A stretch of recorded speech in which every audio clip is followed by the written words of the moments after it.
اللہ تعالیٰ مجھے سخت ترین عذاب سے دوچار کرے اور دنیا اور آخرت میں رسوا کرے۔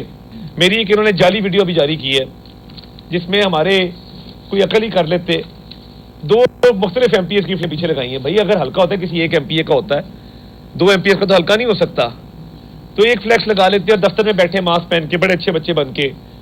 میں ڈنکے کی چوٹ پہ کہتا ہوں اگر میں نے یہ کام کروایا یا میرے کسی بندے نے یہ کام کروایا، اللہ تعالیٰ مجھے سخت ترین عذاب سے دوچار کرے اور دنیا اور آخرت میں رسوا کرے۔ بلاول بھٹو زرداری کو میں چیلنج کرتا ہوں، جو قسم میں نے آج پوری عوام کے سامنے پورے میڈیا کے سامنے کھائی ہے کہ اگر میرے لوگ تھے یا میں تھا یا میرا کوئی بھی شخص میری پارٹی کا وہ اس ویڈیو میں ووٹوں کی خریداری جینوئنلی کر رہا تھا تو اللہ تعالیٰ مجھے سخت عذاب سے دوچار کر دے۔ میں یہ قسم کھا رہا ہوں۔ بلاول صاحب کو میرا چیلنج ہے، بلاول بھٹو زرداری ابو کے پیچھے چھپنا بند کر دو۔ ہمیشہ اپنے ابو کے پاس چلے جاتے ہو، آصف علی زرداری صاحب کے پاس کہ ابو اب گڑبڑ ہو گئی مجھے بچا لیں۔ تو یہ لاہور شہر ہے، باہر نکلو، ہمیں سارے علاج آتے ہیں، ہم پیار کی زبان بول رہے ہیں، آرام سے سمجھا رہے ہیں۔ دوبارہ خرید و فروخت مجھے نظر آئی تو میرے سے برا کوئی نہیں ہوگا، کسی کو منمانی کرنے دیں گے اور آصف علی زرداری صاحب کے پیچھے چھپنا بند کر دیں، ہم بڑا ٹھیک آپ کا علاج کر لیں گے لاہور کے اندر۔ ہم نے بڑی مشکل اپنے لوگوں کو روکا ہوا ہے، امن برقرار رکھنا چاہتے ہیں، پرامن الیکشن چاہتے ہیں، ہم یہ جیتے ہوئے ہیں۔ آپ کو اگر پیار کی زبان سمجھ نہیں آ رہی تو کان کھول کے آنکھیں کھول کے سن لو، اور میں چاروں طبق روشن کر دوں گا اللہ کے فضل سے اگر میں اپنی آئی پہ آیا تو۔ اس لیے تھوڑا سا خاطر جمع رکھیں، انسانوں کی طرح الیکشن لڑیں۔ اگر انسانوں کی طرح الیکشن نہیں لڑ سکتے تو پھر ہمیں بھی مجبوراً اپنے لوگوں کو ڈھیل دینی پڑے گی اور کہنا پڑے گا کہ ان کو روکو۔ تو یہ گزارشات ہیں، اور انہوں نے جو ظلم زیادتی کی ہے لاہور کے اندر، آج کے بعد میں حلقے کی عوام کو بھی یہ گزارش کرنا چاہتا ہوں کہ ان کے جھانسے میں مت آئیں، اور جو یہ معاملات کر رہے ہیں، جو ووٹ بیچے گا وہ بھی قانون کی گرفت میں آ سکتا ہے۔ اور ہم نے ایف آئی آر جو کروانی ہے اس کے اندر وہ ڈیٹا موجود ہے، وہ لسٹ لگی ہوئی ہے جن لوگوں نے اپنے ووٹ بیچے ہیں، ان پہ بھی ہماری نظر ہے اور گہری نظر ہے، ہم جانتے ہیں کون لوگ ہیں۔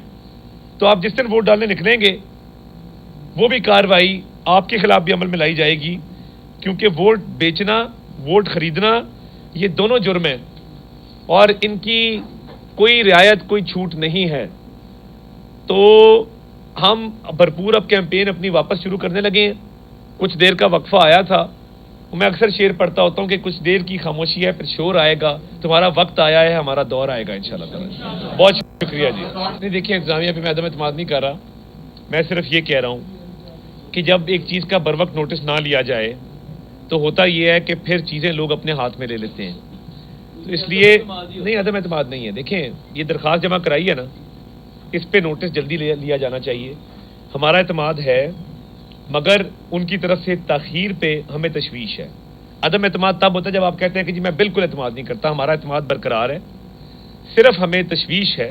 میں لفظ تشویش استعمال کر رہا ہوں، ہمیں تاخیر کے اوپر تشویش ہے، اور ہم چاہتے ہیں کہ جو بھی ہم درخواست دیں اس کو بر وقت جو ہے اس پہ ایکشن لیا جائے اور قانونی کارروائی فوری طور پہ عمل میں لائی جائے۔ اچھا، کیا بتائیے گا، میں آپ سے پہلے بھی سوال کیا تھا، آپ کے حلقے میں ہی بیٹھ کے کیا تھا کہ جس طرح سے یہ معاملات چل رہے ہیں اس کے بعد یہ ہاؤس ٹریڈنگ کی طرف معاملہ جا سکتا ہے، لیکن آپ نے اس دن وہ تحریک انصاف کی طرف بات لے گئے تھے، لیکن اب یہ آپ کے حلقے میں تو پکڑا گیا معاملہ، جو باقی حلقوں میں یہ معاملات اگر ہو رہے ہیں، خدا نہ خواستہ اگر ہو رہے ہیں تو وہاں پہ کیا ہوگا؟ پھر آپ نے جو ایف آئی آر کے لیے درخواست کیا اس میں 3 لوگوں کے نام نہیں آپ نے بتائے۔ دیکھیے، ایک اس میں سے عارف جٹ آئیڈینٹیفائی ہوا ہے، باقی 2 لوگوں سے تفتیش ابھی جاری ہے۔ تو ہارس ٹریڈنگ کا جہاں تک سوال ہے، میں تو پورے پنجاب میں اپنے کارکنان کو کہوں گا جہاں یہ عمل نظر آئے الیکشن کمیشن کو درخواست دیں، تھانے میں درخواست دیں اور اس مکروہ عمل کو روکنے میں اپنا کردار ادا کریں۔ ہم نے اپنا کردار ادا کیا، ہم نے روکا ہے، تو اب خریداری کر کے دکھائیں کہیں پہ، لگائیں قطاریں، ذرا میں دیکھتا ہوں کون آتا ہے۔ اب بات یہ ہے کہ ہم شرافت سے ان کو سمجھا رہے تھے، پیار سے سمجھا رہے تھے کہ بھائی رک جاؤ، یہ کام مت کرو، ڈھیل بھی دے رہے تھے۔ ہم پولیس سے، انتظامیہ سے، الیکشن کمیشن سے بھی بات کر رہے تھے، تو پھر وہی ہے نا کہ ہم عرض کریں گے تو شکایت ہوگی، تو ہم نے عرض کر دی ہے، اب کریں شکایت۔ ایک جعلی ویڈیو بنائی ہے اس جعلی ویڈیو کو بنانے کا بھی ڈھنگ تھا, کوئی کمپنی ہائر کر لیتے یار, گھر میں تو نہ بناتے. چھوٹے بچے ایسے کرتے ہیں جو گھر میں ایسی ویڈیوز بناتے ہیں, بیٹھ کے کھیل نہیں رہے ہوتے, تو کم از کم کو بہتر ویڈیو بنا لیتے, 1 MPA کا فلیکس لگا لیتے, کوئی تھوڑے بہت 1-2 کے چہرے بھی دکھا دے, لوگوں کے ساروں نہیں ماسک پہنے یار, کون سا زمانہ ہے ماسک پہننے کا. تو یہ لاہور کا PSF کا صدر ہے عرفان جٹ, جو وہاں پہ موجود تھا, اس نے بتایا خود کہ جی میں PSF کا کوئی وہ ادارہ جنرل سیکرٹری ہے غالباً. تو یہ ایسی جعلی ویڈیوز ریلیز کرتے جائیں. میری تو جینوئن ویڈیو ہے, میں تو وہاں پہ کھڑا ہوا تھا, میں میڈیا کو ساتھ لے کے گیا ہوں, میں نے پورے میڈیا کو دکھایا ہے. ایسا ایک ہمارا آفس دکھا دیں جہاں یہ کام ہو رہا ہو. ہمارے آفس میں تو ووٹر پرچیاں بن رہی ہیں, ہمارے آفس میں تو ترانے لگے ہوئے ہیں, ہمارے آفس میں تو الیکشن ڈے کی تیاری ہو رہی ہے. تو یہ جو پچھلے 3-4 گھنٹے ہوا ہے, پیپلز پارٹی کا شکریہ بھی ادا کرتا ہوں کہ ہماری کیمپین میں بڑی جدت آ گئی ہے, بڑی تیزی آ گئی ہے, الیکشن ہمارا جو ہے وہ مزید اسٹرانگ ہو گیا ہے. تو بہت شکریہ بلاول بھٹو زرداری صاحب کا اور ان کے ابو جناب آصف علی زرداری صاحب کا.